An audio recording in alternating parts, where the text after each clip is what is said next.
We had a very intense emotional conversation about what it looks like to be the spouse of somebody with Ehlers-Danlos or EDS, what my life would look like in that sense. Everything from how does taking care of the kids work? How does navigating the healthcare system work? How does being intimate work when you have a partner who gets injured easily?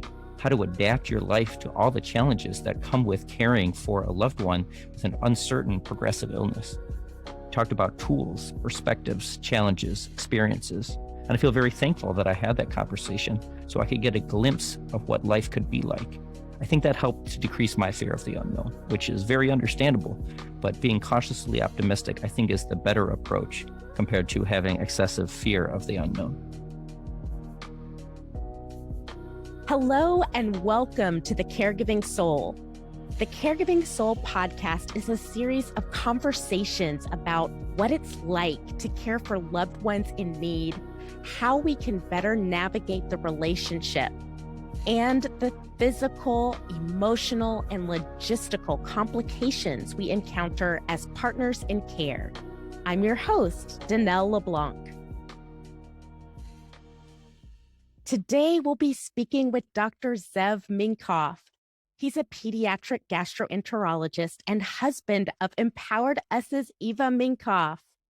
Eva has been diagnosed with fibromyalgia and Ehlers-Danlos syndrome. We'll be talking with Dr. Minkoff about their approach to preparing for caregiving.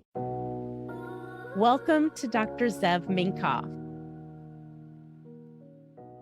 It's so nice to finally meet you. So nice to meet you, Dannelle. I've heard some wonderful things about you.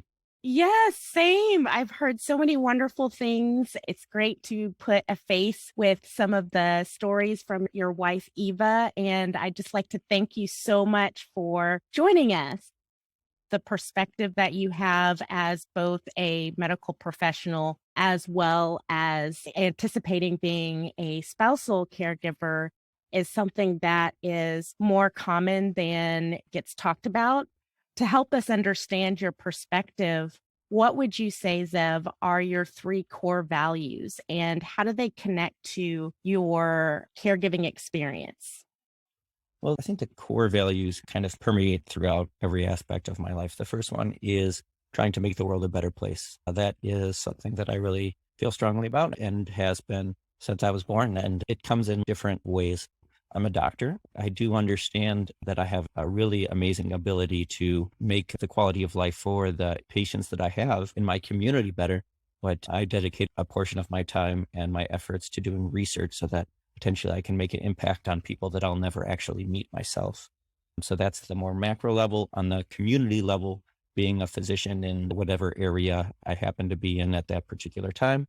I understand that in the past, most physicians were in one place for their whole life. That seems to be less likely as time moves forward, but just having the opportunity to make a positive impact wherever I happen to be at that time. And within my own home, within my own family, making the lives of my family better, and for Eva to try to make our smaller nucleus of our family as happy and as successful as we can be.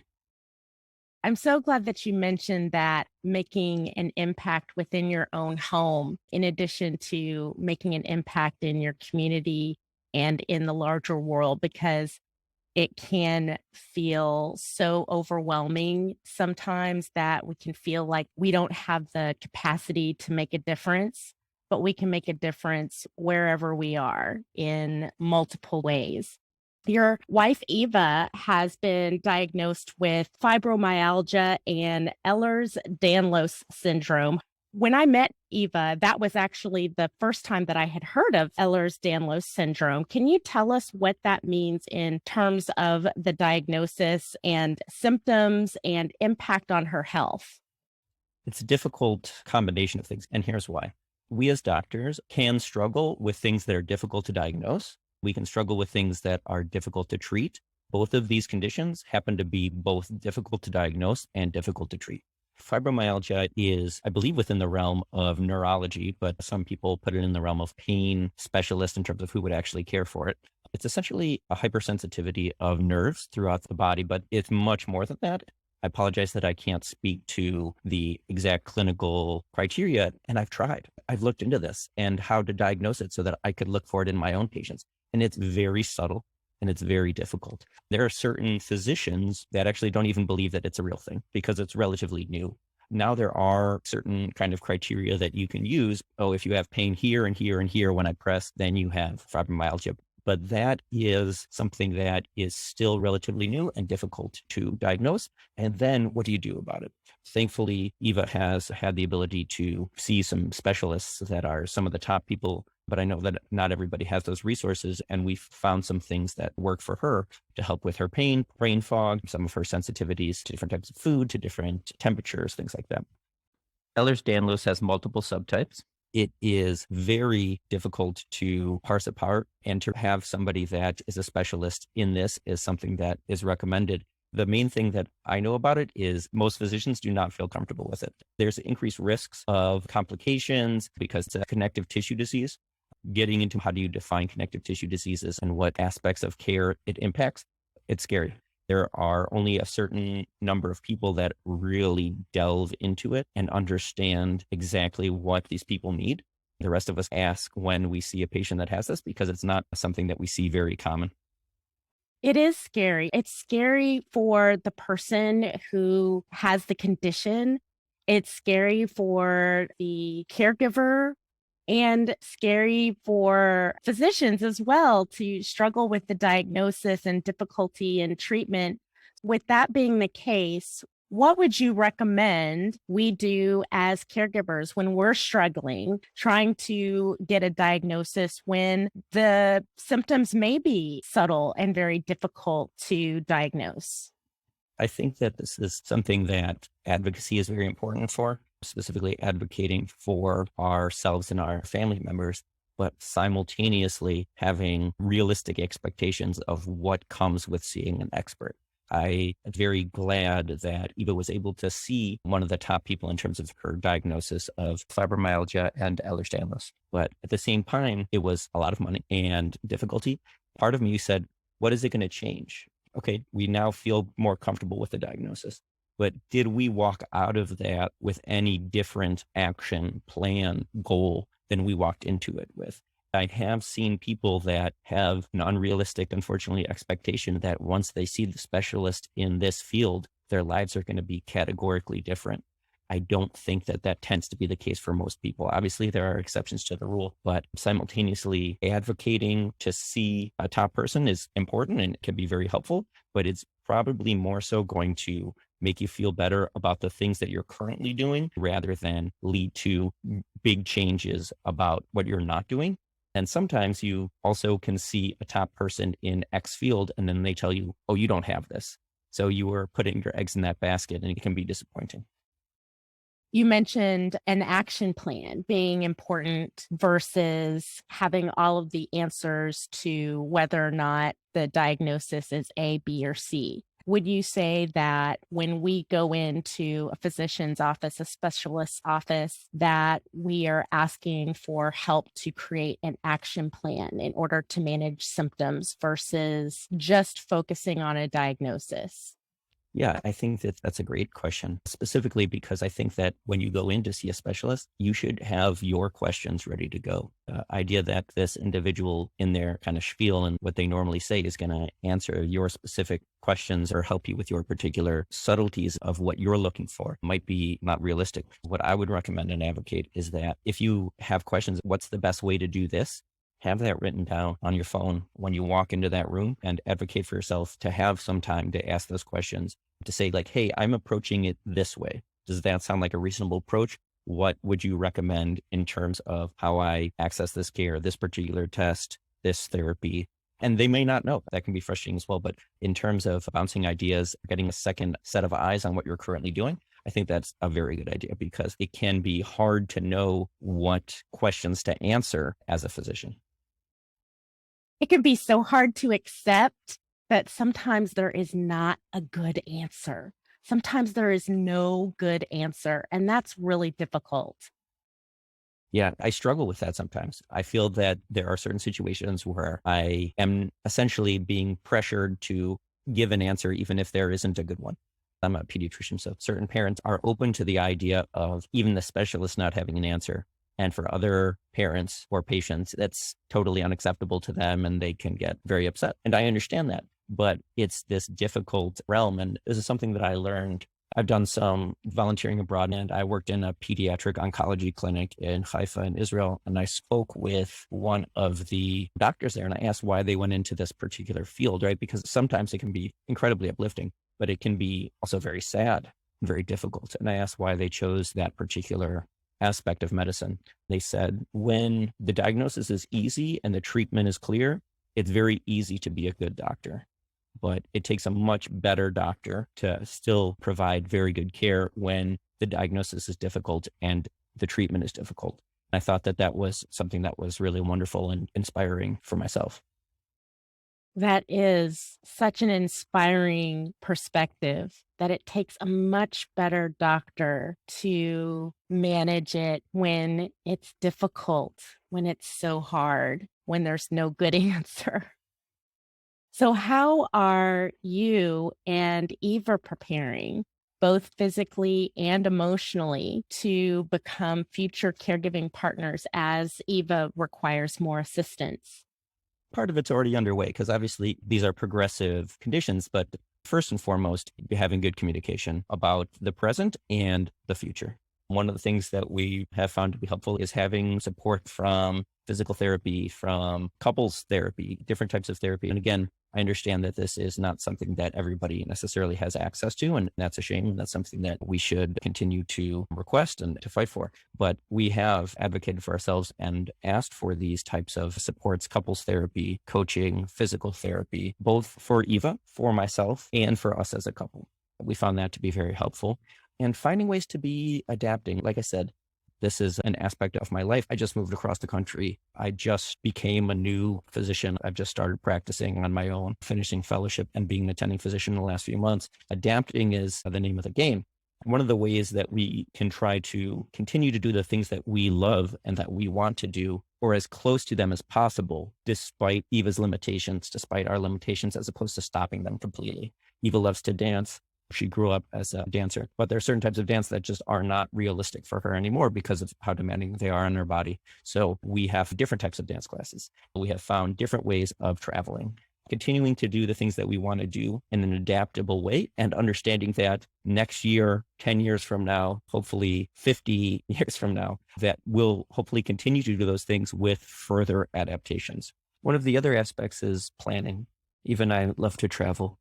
What I do recommend is when you're traveling with somebody that has illness, disability, that you look into and you plan for that as part of your traveling, which is things like sleep is a priority for Eva. We no longer take red-eye flights, which is the flights overnight, even if they're significantly more convenient or cheaper. That's just not something that Eva can tolerate. She can get very sick and she can have flares, and it can take days for her to recover from that. Whereas for me, it would be relatively easy to kind of bounce back from. Another thing is if you have the ability to plan for the weather where you're going. When we were traveling in places that were extremely hot, we specifically built into our plans being out of the sun in the hottest weather. So we would go out in the morning, come in the afternoon, go back out in the evening. Again, I understand that not everyone can necessarily afford this, but choosing convenience and flexibility over price in certain scenarios is very important. One of the other things that I have found is that it can be exhausting having Eva have to explain herself every time that we're in a group and the group wants to do X, and that's just really not realistic for Eva at this particular time. So with her permission, I've kind of taken upon myself to speak up a little bit more for her and explain why she needs X, Y, and Z when that's not the most convenient thing. It's interesting because I've discovered that I don't even necessarily think about, oh, that's not the most convenient thing, that this is what we need to do to help Eva. That's actually already built into my thought process without even being consciously aware of it. The other thing that I really recommend is introspection about how not to get frustrated. When there are frustrating situations, I personally have found the following to be very helpful, which is counting backwards from 10 to 1 very slowly. It's amazing how things can actually change in that 10-second period. And if the moment hasn't passed, then I start again. I've never had to do it more than 2 or 3 times. The frustration does tend to pass at least a little bit, and I can make a more level-headed decision. I love that example. Counting backwards from 10 when we're frustrated. And I'm wondering if you have experienced an interaction with someone that frustrated you. And in that 10-second period, something happened for that other person that was frustrating you. The time that I was able to use this counting down from 10 tool was actually just the other day. Eva and I were camping, and it was much colder than we had anticipated at night. And we were both very, very cold to the point where Eva couldn't sleep. And to leave where we were in the middle of the night was unfortunately not realistic, even if we wanted to. What I was able to do was to take a moment, instead of getting angry, frustrated, being short with her, I was able to take a moment and count backwards from 10.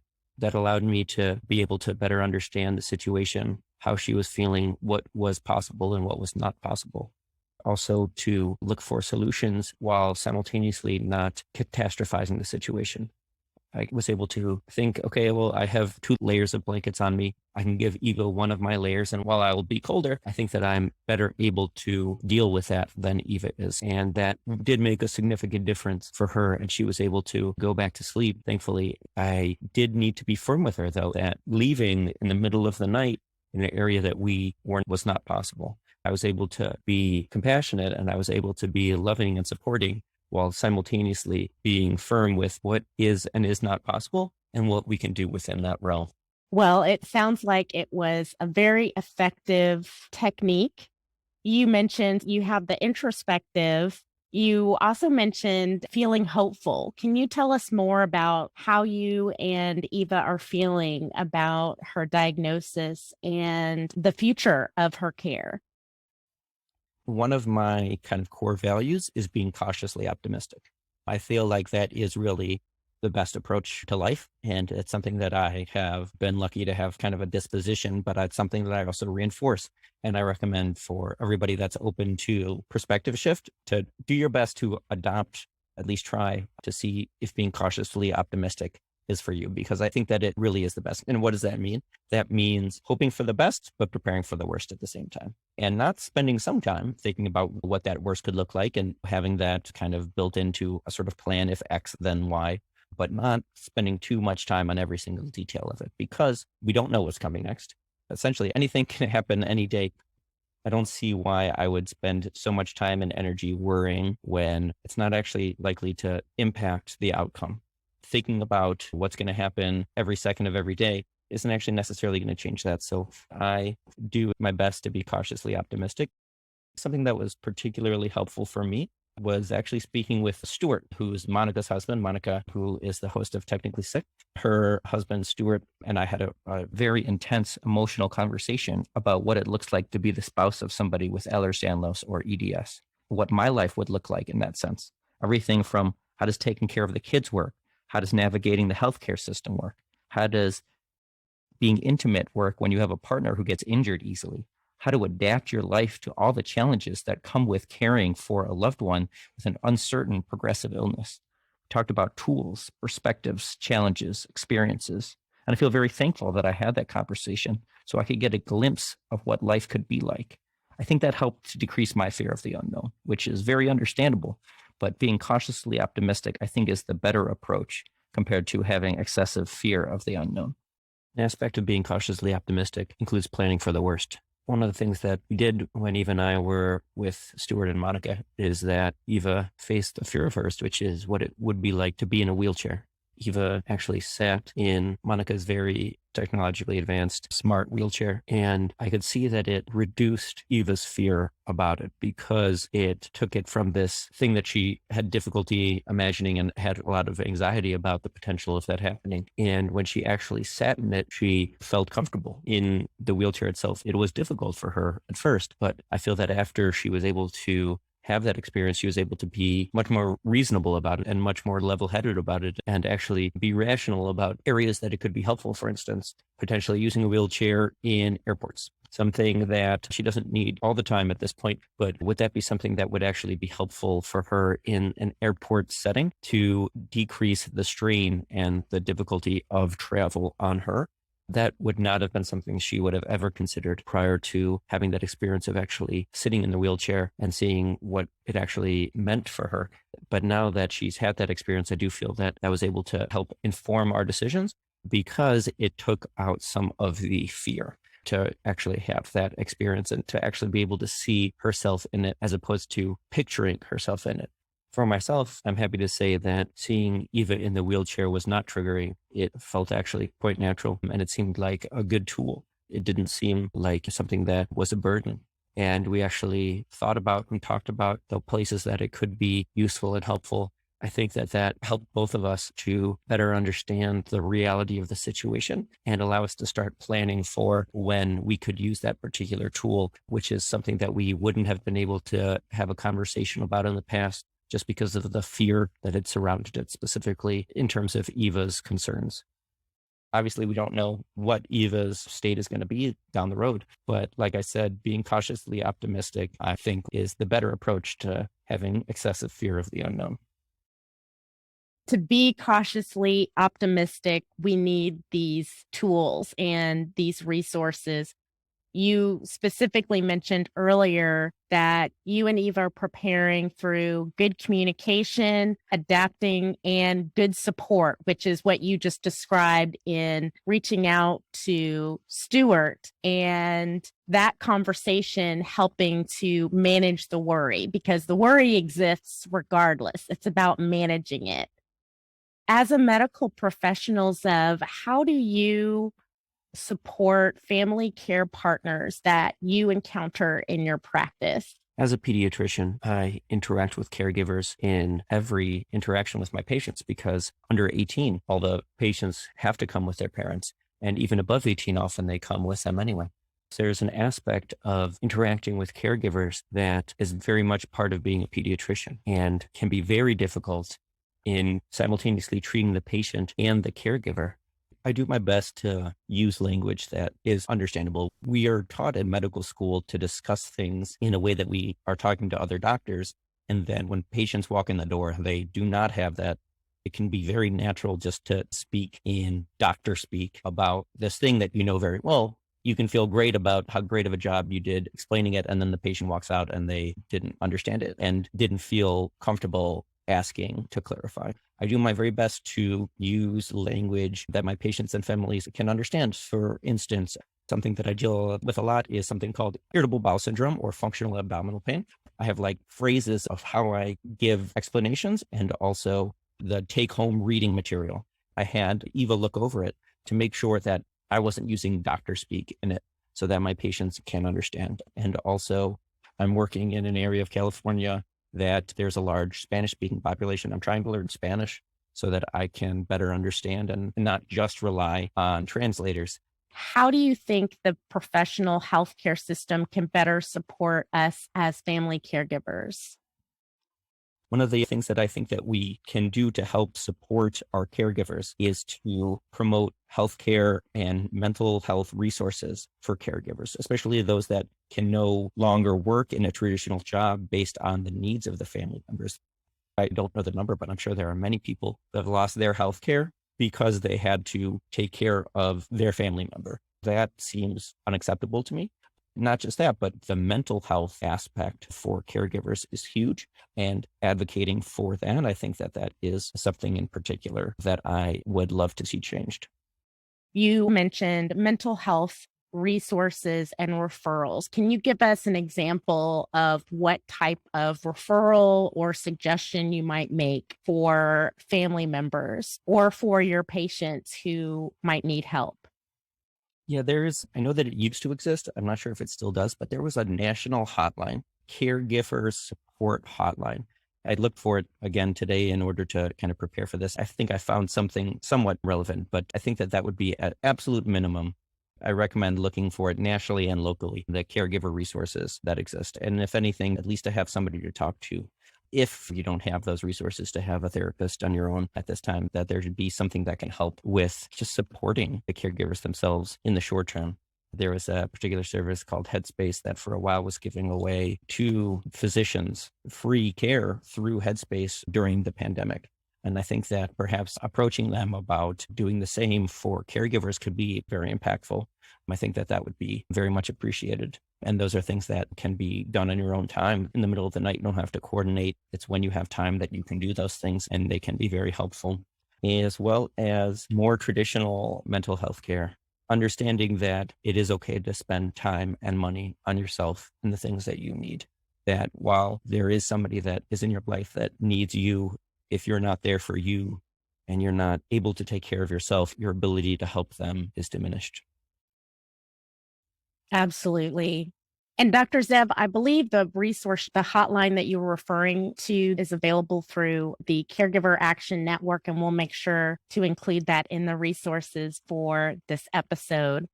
I'd like to close by asking, what part of your life are you passionate about continuing as caregiving intensifies? One thing is that Eva and I are planning on starting a family soon, and there are risks with that, with Eva's conditions. There are absolute risks with that.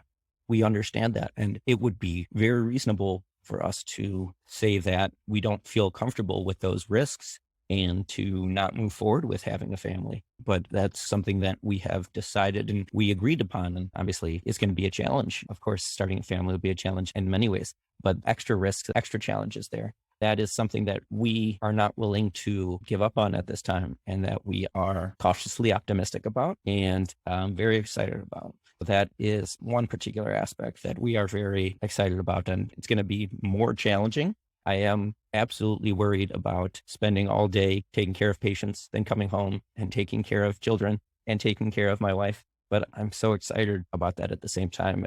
Well, it sounds draining. It sounds absolutely wonderful as well. And I can't wait for that challenge.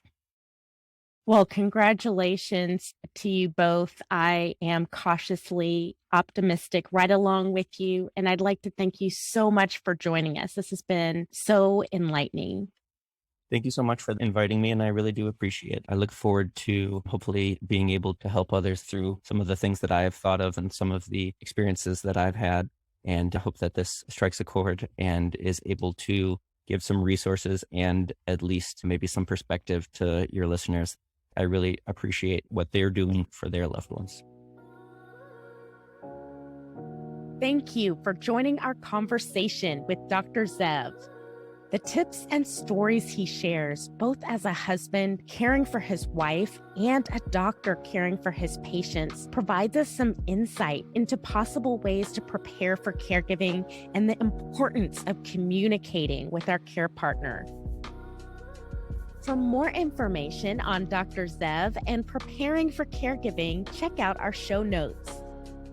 Every episode of The Caregiving Soul has a page on empoweredus.org, where you can find the extended show notes, including tips and takeaways, transcripts, and relevant resource links.